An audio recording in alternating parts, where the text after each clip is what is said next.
human beings for communication. So some of the things I say today may seem ironic, contradictory, and even paradoxical. So I ask you for some forgiveness and flexibility of mind as we explore together. Some of you will say, I don't understand a word she says. I am used to that as a high school teacher. I've heard it many, many times.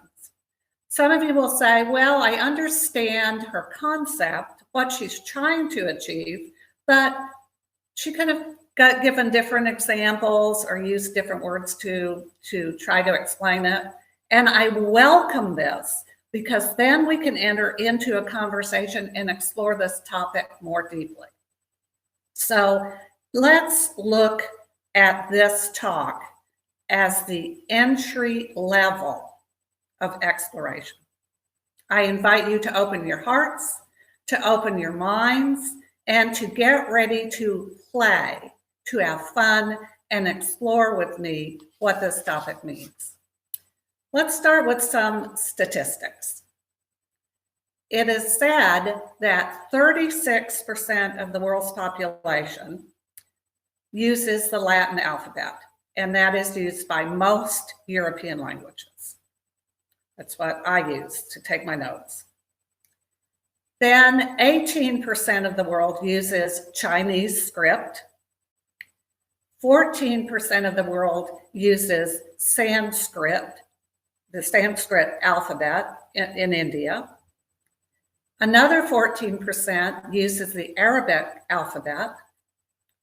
4% of the world uses the Cyrillic alphabet, and this would be found in countries like Russia, Bulgaria, Ukraine, Mongolia, to name a few.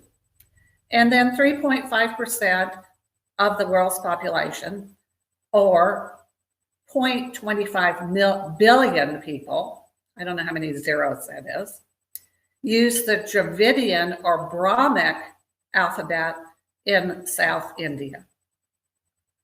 In addition to this, there are almost 300 different kinds of writing systems in the world. And we're not even going to talk about the alphabet of data processing or artificial intelligence. That's way beyond the scope of this talk because I don't understand it. So to me, all of these different alphabets seem flat and linear. And when I think about the statistics, it's sobering to realize that over 60% of the world's population may not understand me at all with the English language and probably can't read my notes that I organize this talk with. So what does that mean? That means that over 60% of the world's population may completely not understand me, may misunderstand me, may misinterpret, and this leads to pain and suffering for us all, which is certainly not the goal of Spring Forest Qigong practitioners. So working with the human alphabets show us that we are somewhat limited.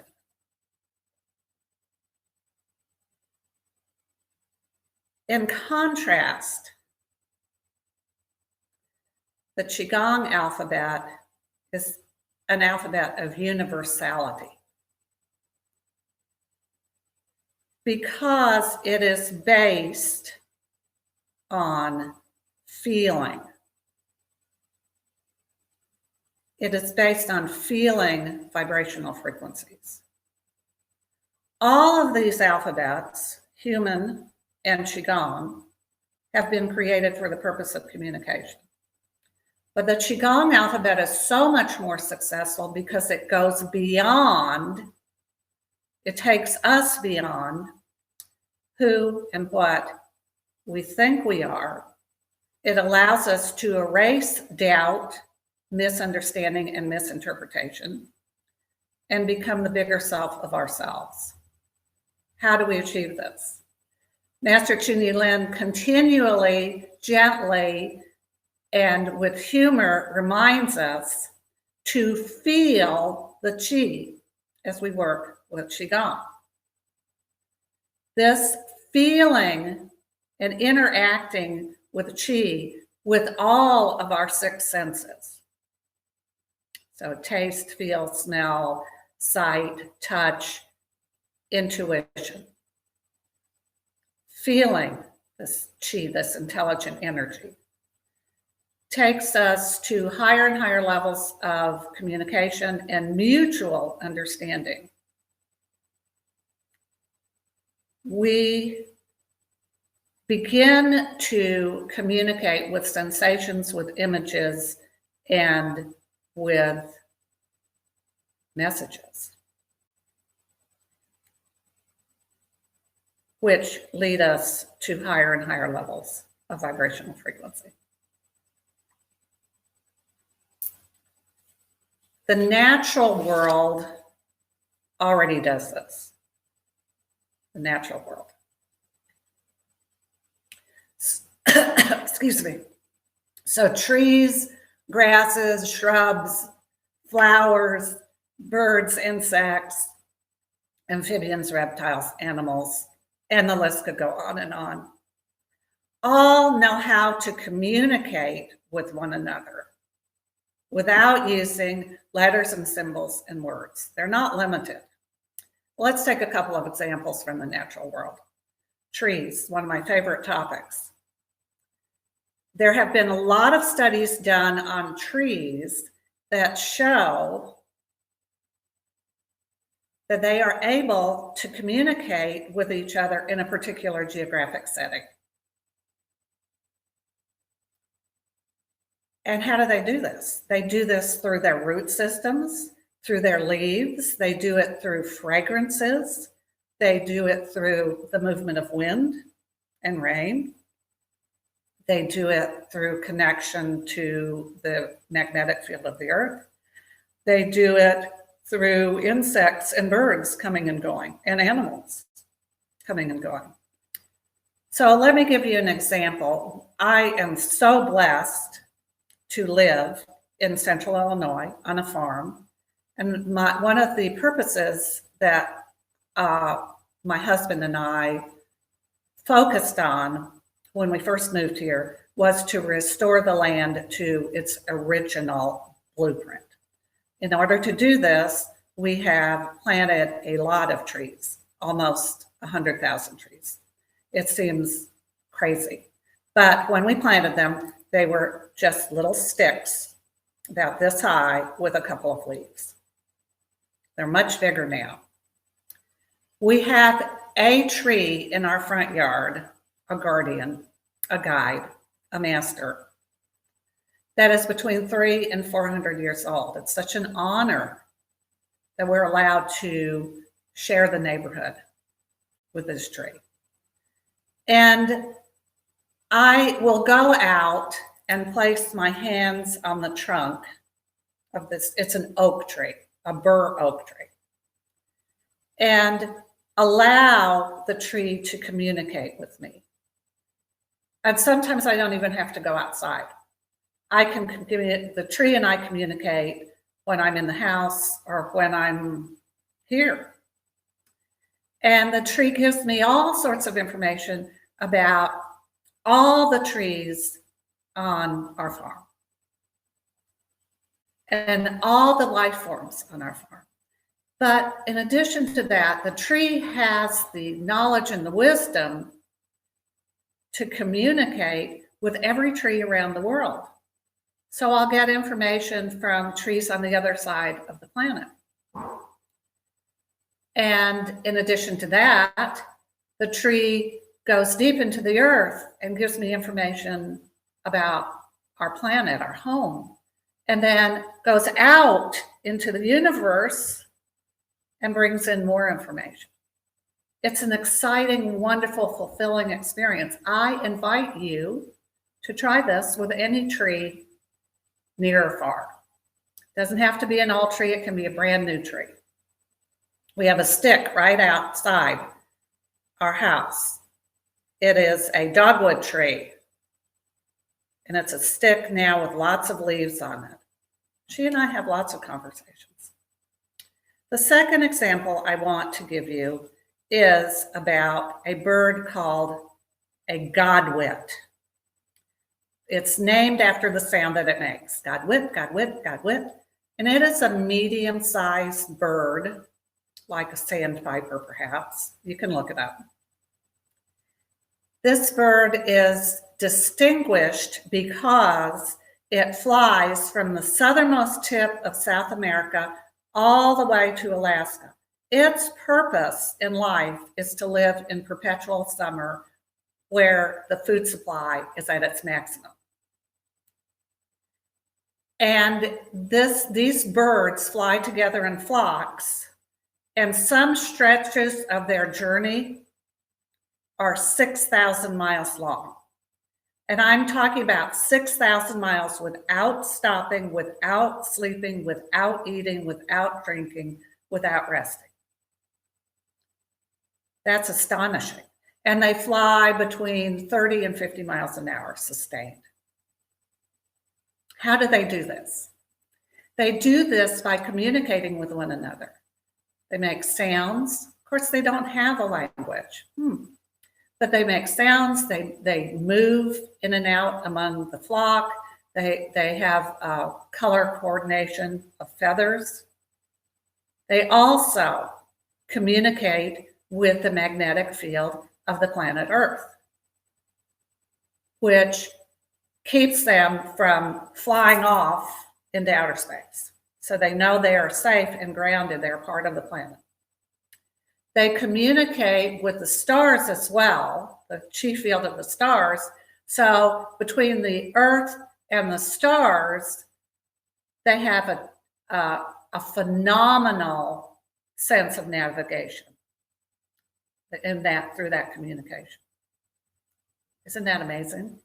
They communicate with the seasons, so they know when to fly north or when to fly south. They know that. And lastly, but not least, they communicate with the weather. They are master readers of the weather. So they know what weather systems are coming, when and where, and how severe they are. And they know whether to stay resting on the ground, whether to make short detours. Obviously, they can't make long detours because it would just deplete too much energy. And they know when to fly below the clouds and above the clouds. They know this because that is the gift that they have been given to fulfill their purpose in life, a powerful way of communication. These birds live to be 10 to 12 years old. Considering these journeys, that's a long life and the dangers that they experience. So from nature, we as humans can learn to go beyond communicating with our families, our friends, our neighborhoods, our cities, our countries, and even the world, to communicate with everything on the planet and everything in the universe. So we can mimic the forests, the bodies of water, the mountains, and all the living creatures. That's part of coexisting in this planet. This alphabet, this natural alphabet, is multidimensional and filled with infinite possibilities. And it goes beyond time and space and speed because the communication is instantaneous. Talking to trees, instantaneous communication. Now, we as humans may need to practice it a little bit to develop our skills. But those gifts are there. And we can see so many other examples in nature. Now let's turn to humans and how some of us just intuitively understand that we don't have to use words or specific alphabets to communicate. I was recently watching a documentary about Mother Teresa, one of the people I admire hugely. And part of the documentary talked about her canonization and showed Pope Francis coming out on his papal balcony and talking to a crowd of hundreds of thousands of people standing below in St. Peter's Square. And one of the things he said was that Mother Teresa loved to say, perhaps I don't speak their language, but I can smile. Whoa. And throughout St. Peter's Square were hung gigantic banners of Mother Teresa's radiantly smiling face. She knew that smiling meant to start my internal love radiator, although she probably hadn't heard those words specifically. She knew it from her heart to the hearts of others. Master Jerry Wellick gave me permission, thank you, Master Jerry, to quote a brief summary of this, although he wasn't talking about Mother Teresa, it just coordinated beautifully. He says, there seems to be a lot of evidence that we are helping each other. Wow, we are helping each other, and there's evidence because we are Qigong practitioners. And he says, that is the secret. Focus on the light inside. Hone your inner smile in all your organs, all your tissues, and all your cells, and the world smiles back. Communication within us, with everything that's within us, and then it radiates out. Helen Keller, another person that I admire tremendously, writes in her autobiography, if you will remember, Helen Keller at age 19 months suffered a mysterious or an unknown illness that left her completely blind and completely deaf. She said, you cannot touch the clouds, you know, but you feel the rain and you know how glad the flowers and the earth are to feel and receive this gift. You cannot touch love either, but you feel the sweetness as it pours into everything. Without love, you would not be happy or want to play. She continues, this beautiful truth burst in my mind. I felt that there were invisible lines stretched between my spirit and the spirits of others. Have you ever felt that? Invisible threads connecting us, invisible threads of love. These three great masters, Mother Teresa, Jerry Wellick, and Helen Keller, all know the power of love, of feeling love, of experiencing love, of sharing love so that other people feel it. So this is one of the key elements of the Spring Forest Qigong alphabet, is love and feeling it, the most powerful form of energy in the universe. It is meaningless, really, to see it spelled as a word on a piece of paper in any written or spoken language. It is meaningless until we feel and experience it. Then we begin to know what it means and begin to understand it and begin to become love radiators ourselves, feeling. And my second story is entirely school-oriented. And you may say, well, this is contradictory because you're talking about a specific alphabet in a specific school. Yes, but I will explain it in the context of this talk in a minute. And I actually have reached a point where I can tell this story without crying. There was a little boy who entered kindergarten, so 5 years old. The only thing he knew was his first name and the first initial of his first name. That was it. He didn't know colors, he didn't know numbers, he did not know his alphabet. And like every other child in this school, he was tested so that the school and the teacher would work with developing his highest potential and help him to the maximum to learn. This little boy tested below the bottom possible score, so low. And while the teacher included him in every mainstream class activity that was possible so he could socialize and interact with the children, have fun and play. That's important for a child, to play, smile, laugh, have fun. He was also put in special study groups so he could have extra one-on-one interaction with a trained teaching professional. And this person that worked with him is a dear friend of mine. She's a teacher's aide. And for me, this person is the personification of being a love radiator. She reminds me of Master Jenny Trotter. Jenny had a gift of looking at every individual she met and seeing instantaneously, with no words, she felt, she knew, she experienced what we were capable of, what our talents were, what our gifts were. And I know she did this with me, and she did this with many, many other people.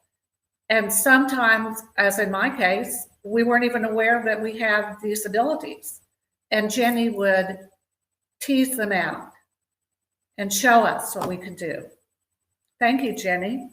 I honor your memory. I'm here talking because of you. So my friend worked with this little boy. She smiled at him, she encouraged him, they played, they studied, they practiced. Hour by hour, day by day, week by week, month by month. And to the little boy's credit, he was curious. He felt fulfilled with everything that he learned. He loved it. And so by the end of the school year, my friend noticed that the little boy had really progressed. And so she thought, well, I'm going to retest him. And his score put him in at the other end of first grade. He was ready. His score was so high that he was ready to graduate from first grade. The teacher was absolutely dumbfounded and didn't believe it. So she retested him, and he tested again at this very high score. So this person, my friend, who believed in the little boy, who had faith and trust and confidence and dedicated practice, brought this little boy up to a possible successful life in our society. It's just such a beautiful and touching story. And I bring it to you because I identify with this child. All those years ago, when I started practicing Qigong, I didn't understand any of it. I might have come, well, I had heard the word Qi before, right? Tai Chi. And I'd heard it, but I didn't really understand what it meant. So I had that one letter, and actually I did know my first name. But I didn't know what Qigong was. I couldn't spell it. I could not remember Master Chunyi Lin's name. I've progressed because I was embraced by a family who was loving, who smiled, who were love radiators and encouraged me and showed me what possibilities were and showed me the benefits of dedicated, consistent daily practice. And in fact, we can practice Qigong 24/7 by breathing, smiling, and giving thanks. It's that simple. And then we can add deeper and deeper practices, hour by hour, day by day, month by month, year by year. And we continue to build and learn. So let's go through what my personal interpretation is of an alphabet of Qigong. And I've extracted this from level 1, activation of Qi. It is multi-layered and multi-dimensional. I'm just going to list these items individually very quickly. Qi, Qi field, Yi, the voice of the heart, intention, transformation, Yin, Yang, sound, visualization, movement, breath, Qigong breath, dantians, meridians, Qi buttons, body posture, for example, song, being straight, effortlessly, like a pine tree, Qigong relaxation, trust, faith, confidence, the password, calling on your master, the emptiness, the nothingness, the void, light, internal refinement, the small universe, forgiveness, kindness, compassion, universal unconditional love, and the 5 elements, the 5 body systems, the seasons, the colors, the emotions, happiness that transforms anger, joy that transforms hatred, peace that transforms worry, contentment that transforms grief, and gratitude that transforms fear. All of these elements of the alphabet are things that we can feel for us to understand them. And some of you might say, all you did was give me a vocabulary list. Yes, it is a vocabulary list. And Master Glenn Toby and Ling Bisonyo Ao talk in their May Heart Wisdom talk, beautiful talk. I highly recommend that you go there and listen to it, about the vibrational frequency and power of words. It's important what words we choose to work with. But I say that each of these elements is associated with a vibrational frequency and a feeling that we have to experience to understand. So I invite you to clap with me 3 times. Okay, feel the vibration in your palms. Feel it. Okay, let's do it again now. Feel that vibration, that Qi going all the way through your body. Can you feel it? If you don't, that's okay. Keep practicing. Know that the Qi is there and it knows what to do. And the more we feel, when I first started, I couldn't feel all that. And now all I have to say is clap your hands and I begin to feel the Qi activated. I still have a lot to learn. Now, the purpose of this talk is not to go into level 1. Sorry, my phone's quacking. Okay. It's not to teach you level 1. There are many, many opportunities with many trainers that are available. Ellen Cohen, Kirschenbaum, and I will be teaching level 1 the last 2 Wednesdays of June, first 2 Wednesdays of July. We invite you to join us, but there are many, many others. So we feel this alphabet, each component. Feel the Qi, feel the love. We've already talked about that. Feel the smile. The emptiness means nothing until you feel it. Just saying the words, the emptiness, the nothingness, the void, can be rather off-putting, intimidating. But when you feel, when you learn to feel because you practice, that state of being between being and not being, between knowing and not knowing, between inhaling and exhaling, between yin and yang, between night and day, you understand how beautiful it is. You begin to understand because it's about exploration. You never completely stop studying this alphabet. It is the foundation for every single class, level, retreat, presentation. It's the foundation for this presentation in Spring Forest Qigong. So we are introduced to it in level 1. That's when we begin to study. We study it more deeply in the other levels. And you might say, well, level 5, you're way beyond that. No. We study all this in level 5 and see it from different perspectives and different ways of understanding, more and more deeply. And we could just do this in our daily lives too. So we may say, I am participating in a retreat and I didn't really understand everything. But what happens is that we've started to interact with the alphabet of Qigong, with its energy, with its information, with its love, with its healing. And seeds are planted, and we may not understand in a specific moment. Maybe you don't understand what I'm saying.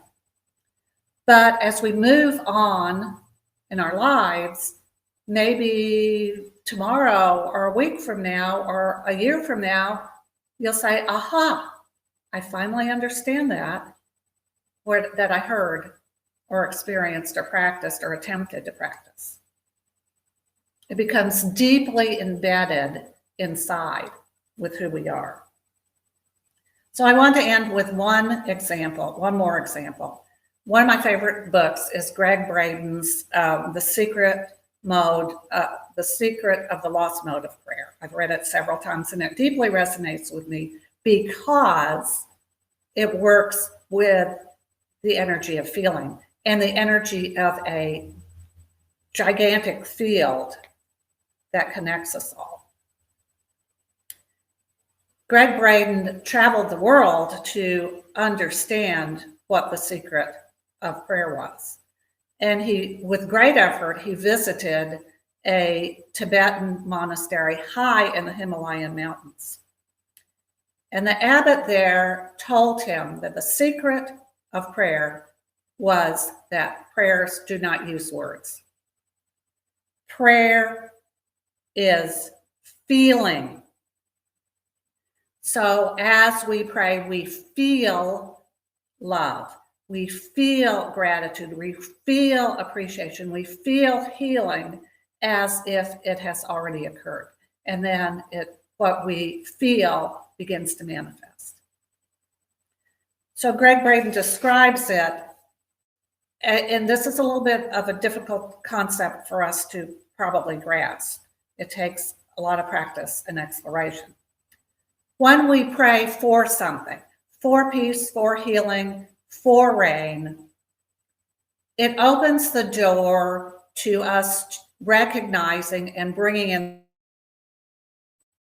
of violence, of war, of illness and pain, of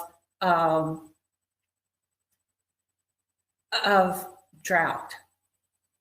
But when we become these energies, when we become peace, we begin to radiate it out. And I invite you to try that. Go to a place and imagine that you are peace and you're radiating it out into the world. And you will be amazed what happens to you, and then what happens to your interaction with others. The same with healing. We become healing. We become rain. We pray rain. We smell it, taste it, see it, hear it, feel it, and know that it is there. And then peace manifests, healing manifests, rain manifests through a gigantic field, a web of creation. So in conclusion, we can sum up the alphabet of Qigong with 3 words. It is universal. All humans, all species, everything on this planet, everything in the universe communicates with the alphabet of Qigong. It is an alphabet of feeling the energy, feeling deeply, experiencing it, knowing it, and beginning to understand.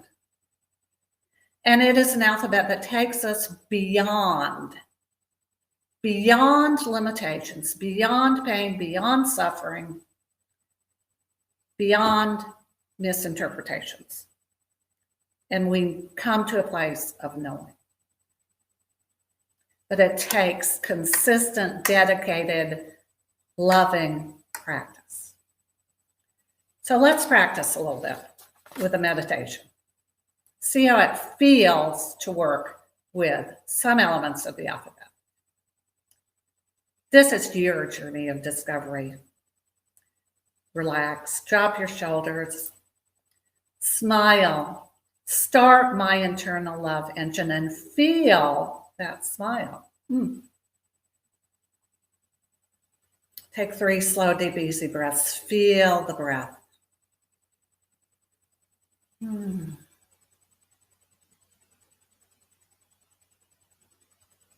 Now say the password in your mind as I say it out loud. Feel the words. I am in the universe. The universe is in me. How does that feel? The universe and I combine together. Feel the stillness, feel the peacefulness, feel the quietness. Feel.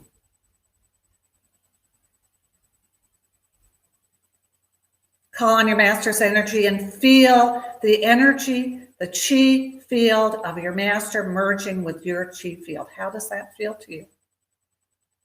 That in and of itself could be an entire meditation. Now focus on your middle dantian. See, feel, know that there's a soft, gentle light shining in the center of your body, just below the bottom of your heart. And then with your imagination, with your curiosity, with your visualization, look deep inside that middle dantian and see a tiny spark of light. This is your inner child between the ages of 1 and 2. You don't know the alphabet.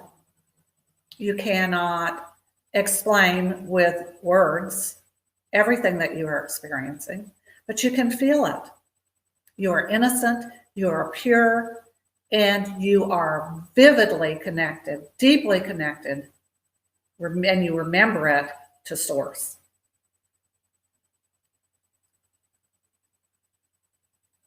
You are outside on a warm spring day in a meadow. You stand barefoot on the grass and you feel the grass tickling the bottom of your feet. And the grass gives you a lot of information about itself, about all the grass around the world. And you feel the vibration of the earth, the planet Earth, below your feet, coming through your feet, through the grass. You feel it. How does that feel? How does that feel to you?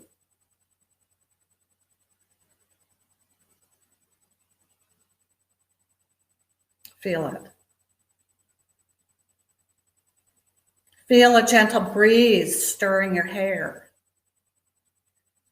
Feel the sun warming you, sending beams of light and warmth and love and life into the top of your head, all the way through your body, warming every cell of your body, and you're holding that within you. Feel it, feel it. And in front of you, you see a beautiful flower. You've never seen anything like it before, and you can't explain it with words, but it moves you deeply.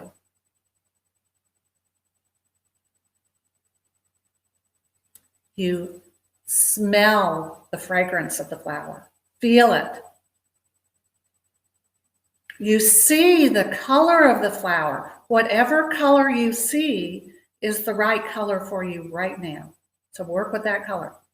That color is communicating with you, sending you all kinds of information. You feel it in every cell of your body, in your mind, in your spirit, in your soul. You hear the song of the flower. Feel it. The music that the flower creates in the universe. You hear it and feel it. And you open your lips and taste the sweetness of the flower as you breathe in without touching the flower. And you know instantaneously why insects and hummingbirds and butterflies are attracted to the flower. You reach out with a tiny fingertip and touch the silkiness of the petals and the leaves of that beautiful flower. And instantaneously you receive so much information. You know that you and the flower are not separate. There's no you, there's no flower. You are one. And you know, you feel that together you are in oneness in the universe. This is part of being in the emptiness. You just know and feel. It's like you're floating. And you hold this within you. And you feel so many emotions. You feel happiness. You feel refreshed and renewed in the happiness. You feel joy that gives you complete freedom, just as if you sprouted wings and can fly.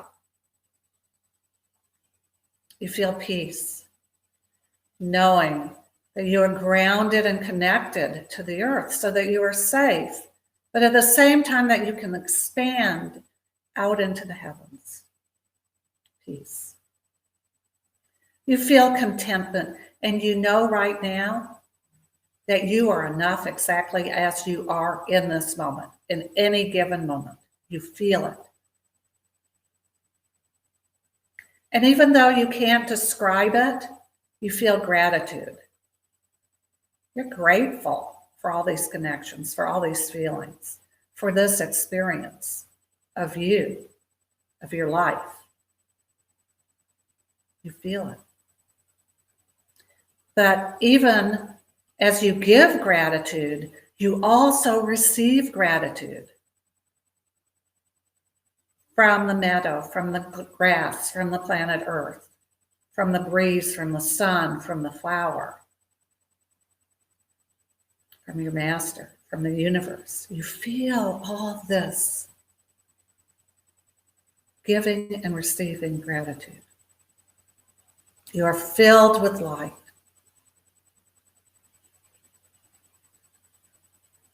And you go beyond the limitations and the challenges that might come to you in this life, but give you the gifts of forgiveness and compassion and kindness. And you go beyond to become the biggest self of yourself possible. Now I invite you, if you wish, to continue the exploration of this meditation using different elements of the Qi alphabet. Whatever comes to mind, whatever message bubbles up within your heart, explore that. So just end this talk, hang up, and be sure to close the meditation with the usual routine. But if you have other things to do now, as many of us do, bring your attention to your middle dantian, or continue to focus, and notice that that soft, gentle light that we started out with has become huge and bright because we've expanded and we felt the expansion. gently and lovingly bring that ball of light down into your lower dantian, deep inside behind your navel. And looking down from above, see it begin to spin, spin, spin, spin, spin, clockwise. Feel it, feel it. We're compressing all the chi that we have collected. We're harvesting it so that we can keep it, we can store it, we can cultivate it, we can nurture it as an energy pill deep inside in our lower dantian. And we feel it there. We know it's there. We trust. We have faith. We have confidence. We believe.